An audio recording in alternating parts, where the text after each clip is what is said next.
기쁘고 복된 성탄절에 하나님의 은혜가 오늘 우리 모두에게 함께 하시기를 주님의 이름으로 축복합니다. 해마다 이 성탄절을 맞이하면 점점 성탄의 본질이 사라지고 세속적 축제로 변질되어져 가는 것을 볼 수가 있습니다.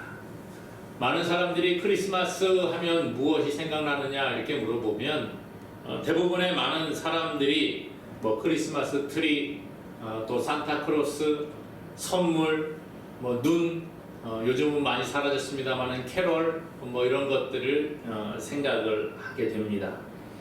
크리스마스가 정말 예수님은 사라져버리고 세상의 것들로 채워지는 것을 보게 된다는 거지요. 세속적 축제일로 지내고 먹고 마시고 즐기고 그렇게 연말을 보내는 하나의 축제 날로 생각을 한다는 것이에요. 크리스마스의 주인공인 예수님은 없어져 버린 그런 성탄절을 우리가 날마다 경험을 하는 것 같습니다. 이러한 가운데 우리는 이 성탄의 진정한 의미가 무엇인가를 다시 한번 생각해 볼 필요가 있습니다. 오늘 본문에 예수님의 탄생 스토리가 소개가 되고 있는데요. 요셉이 마리아와 약혼을 했는데 마리아가 임신을 했다는 소식을 듣습니다. 그런데 조용히 끊으려고 하지요. 그때 천사가 꿈에 나타나서 요셉에게 성령으로 잉태되었다 그런 이야기를 해주고 마리아 데려오기를 두려워하지 말아라 가르쳐주는 내용이 오늘 소개가 되고 있습니다. 이 본문을 중심으로 해서 성탄절의 주인공이신 이 땅에 오신 예수 그리스도에 관해서 우리가 생각을 해보고 은혜를 나누고자 합니다. 아담의 불순종으로 죄가 세상에 들어오고 아담 이후에 태어나는 모든 사람들은 죄를 가지고 태어나게 되었습니다. 모두가 다 죄 아래 놓이게 되었지요. 로마서 3장 23절에는 모든 사람이 죄를 범하였음에 하나님의 영광에 이르지 못하더니 이렇게 말해줍니다. 로마서 3장 10절에는 의인은 없나니 하나도 없다 말씀해주고 있습니다. 성경은 우리 모두가 다 죄인이라 그렇게 이야기하지요. 자연 출생법으로 태어난 모든 사람은 죄를 가지고 태어나게 되어져 있다는 것입니다. 예수 그리스도께서는 오늘 똑같이 우리랑 같은 모습으로 세상에 나온 것처럼 생각을 합니다. 그런데 성경은 뭐라고 말합니까? 예수님이 물론 육신을 입고 이 땅에 오셨습니다. 사람의 모양으로 어린 아기로 세상에 탄생하셨음을 이야기합니다. 그런데 예수님은 죄가 없이 이 땅에 오셨다는 거예요. 성령으로 잉태되어 이 땅에 오신 분이 바로 예수 그리스도가 되시는 줄로 믿습니다. 그래서 오늘 예수님은 성령으로 잉태되셨다 이렇게 성경이 소개를 해주고 있습니다. 오늘 우리가 읽은 18절에 보니까요, 예수 그리스도의 나심은 이러하니라 그의 어머니 마리아가 요셉과 약혼하고 동거하기 전에 성령으로 잉태된 것이 나타났더니 그렇게 말합니다. 성령으로 잉태된 것이 나타났다. 우리가 읽은 20절에도 보니까 이 일을 생각할 때 주의 사자가 현몽하여 이르되 다윗의 자손 요셉아 내 아내 마리아 데려오기를 무서워하지 말라 그에게 잉태된 자는 성령으로 된 것이라. 성령으로 잉태되었다고 계속 우리에게 소개를 해주고 있습니다. 하나님이신 예수 그리스도는 인간의 자연 출생법과 상관없이 이 땅에 오셨다는 거예요. 성령으로 잉태되심으로 우리가 똑같이 육신을 입고 이 땅에 오셨지만 죄가 없이 세상에 오신 분이라 말씀해 주고 있습니다. 그러므로 오늘 우리는 예수님이 성령으로 잉태되시고 동정녀의 몸에서 탄생하신 죄 없이 이 땅에 오신 구주가 되시는 줄로 믿으시기를 바랍니다. 성령으로 잉태되셨기 때문에 죄가 없으신 분이라는 거예요. 이것이 중요하다는 거지요. 오늘 예수님의 이 탄생을 축하하는 성탄절에 예수님은 죄 없이 오신 분이다 라고 기억해야 하는 것이지요. 이 믿음의 고백이 우리에게 있을 때에 그 성탄의 진정한 의미를 우리가 다시 되새길 수 있게 되는 것입니다. 그러면 예수님께서 왜 죄 없이 성령으로 잉태되어 이 땅에 오셨을까요? 그 이유가 무엇이냐 하는 거지요.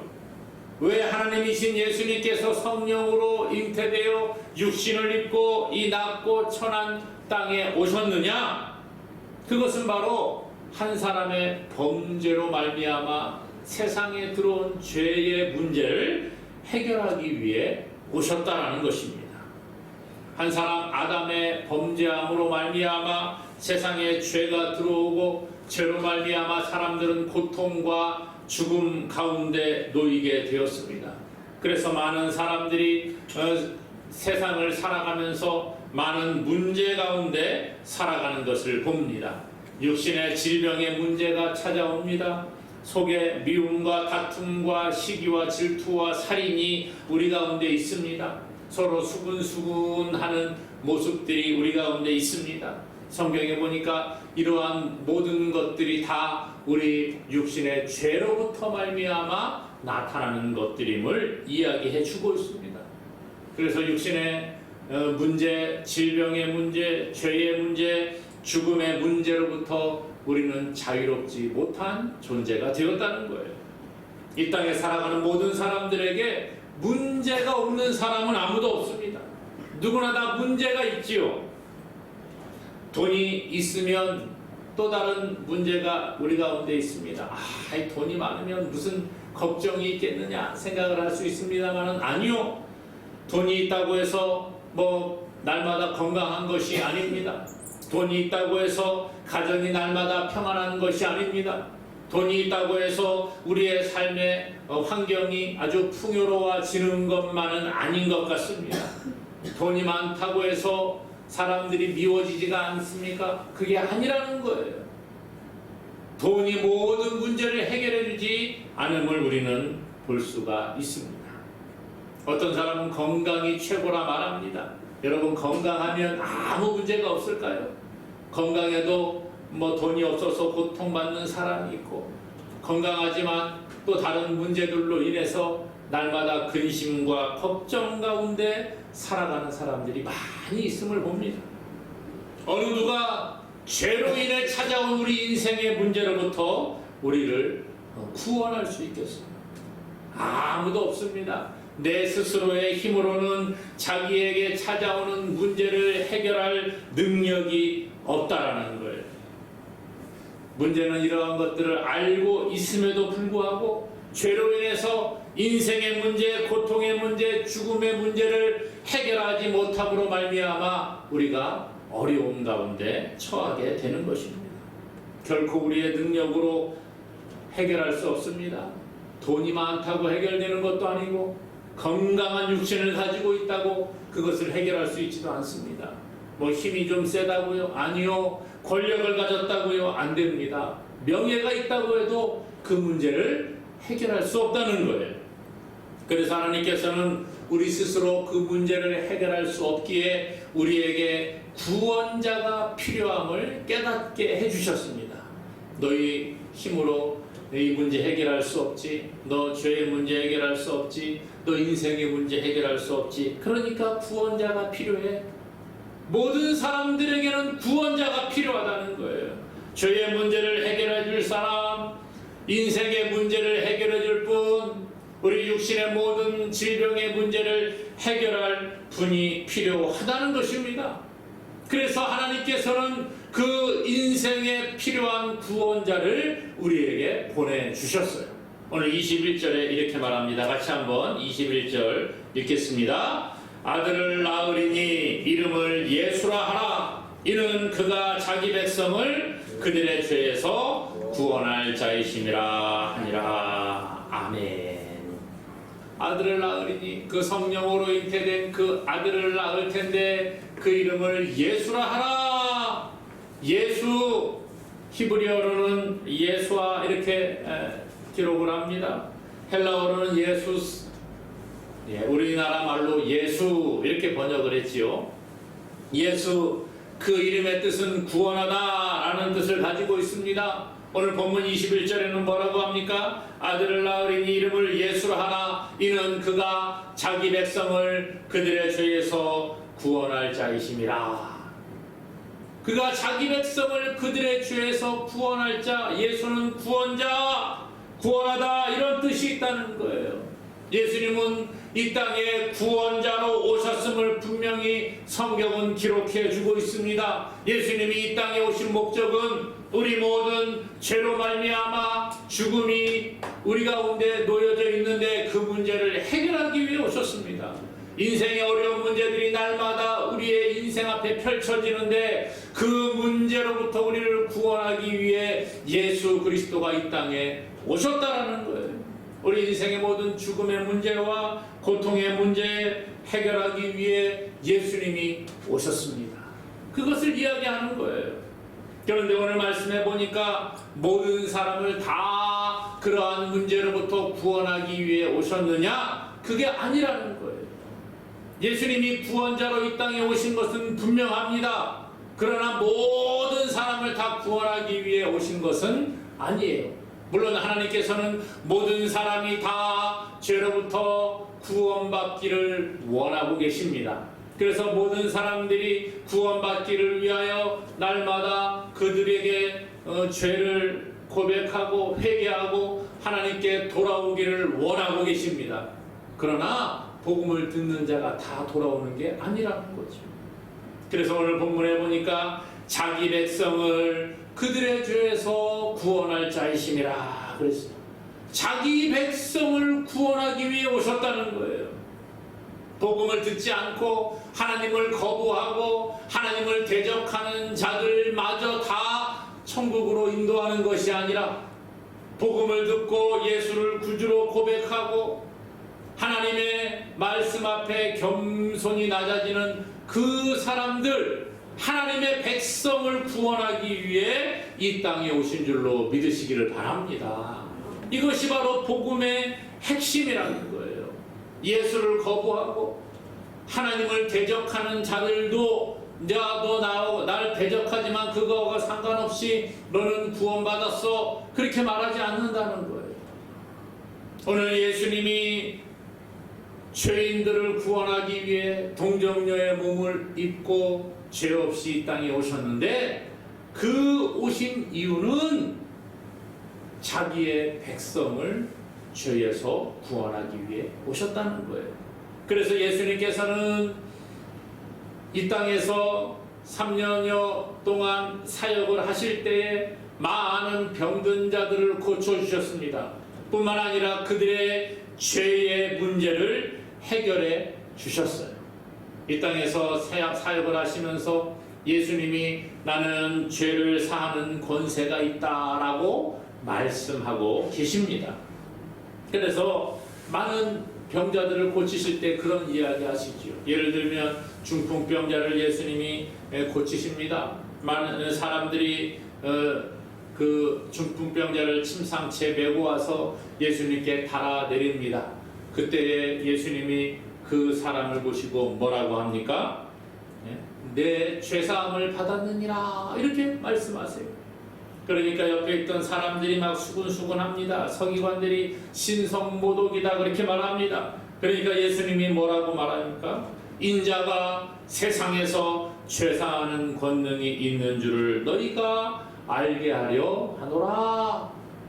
그리고 난 다음에 야 중풍병자야 너 침상을 가지고 가라, 그렇게 말씀하셔서 고쳐주시는 거예요. 먼저는 예수님께서 그 병자에게 죄사함의 선포를 하고 계시는 겁니다. 예수님은 죄사하는 권세가 있는 줄로 믿으시기를 바랍니다. 마지막에 예수님이 십자가를 지시기 전에 제자들을 모아놓고 이제 마지막 만찬을 나누십니다. 그리고 떡을 떼어 제자들에게 주시고 또 잔을 나누어서 제자들에게 나누어 주셨습니다.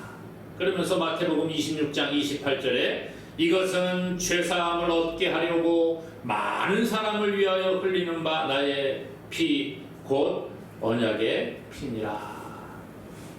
죄 사함을 얻게 하기 위해서 예수님이 이 땅에 오셨다는 거예요. 그러므로 예수님이 십자가에서 피를 흘리신 그 이유는 오늘 저와 여러분들의 죄를 사하여 주시기 위함인 줄로 믿으시기를 바랍니다. 예수님이 이 땅에 오신 목적, 이 성탄의 진정한 의미는 예수님이 죄 가운데 있는 하나님의 백성들을 그들의 죄에서 구원하기 위해서 오신 줄로 믿으시기를 바랍니다. 예수님이 이 땅에 사역하실 때 천국 복음을 전파하시고 모든 병과 모든 약한 것을 고치셨습니다. 그리고 죄의 문제를 해결해 주셨습니다. 그러므로 오늘 예수님께서는 우리의 모든 죄의 문제, 인생의 문제, 죽음의 문제, 육신의 모든 질병의 문제까지 해결하기 위해 오신 구원자가 되시는 줄로 믿으시기를 바랍니다. 다른 사람을 위해 오신 게 아니라 나를 위해 오신 거예요. 우리 예수님이 이 땅에 죄인을 위해 오셨습니다. 그래 놓고 나하고는 상관이 없구나 그렇게 말하면 안 되는 거예요. 나와 상관없는 게 아니라 오늘 나의 죄를 위해 이 땅에 오셨다라는 믿음이 있어야 돼요.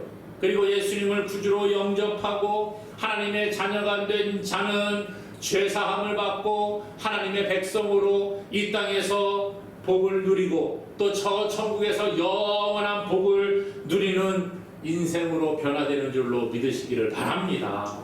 그러므로 오늘 우리의 어려운 문제들이 있습니까? 주님께 문제를 가지고 나아가시기 바랍니다. 먼저 우리의 죄의 문제를 가지고 나가서 우리의 죄를 내어놓기를 바랍니다. 하나님, 내가 이런 죄가 있습니다. 용서해 주시고 날마다 은혜 가운데 거하게 해주십시오. 이런 요청이 있어요. 그러면 예수님은 우리의 죄의 문제를 해결하기 위해 오셨기 때문에 우리의 모든 죄를 용서하시고 또 우리의 기도의 제목마다 응답해 주시는 줄로 믿습니다.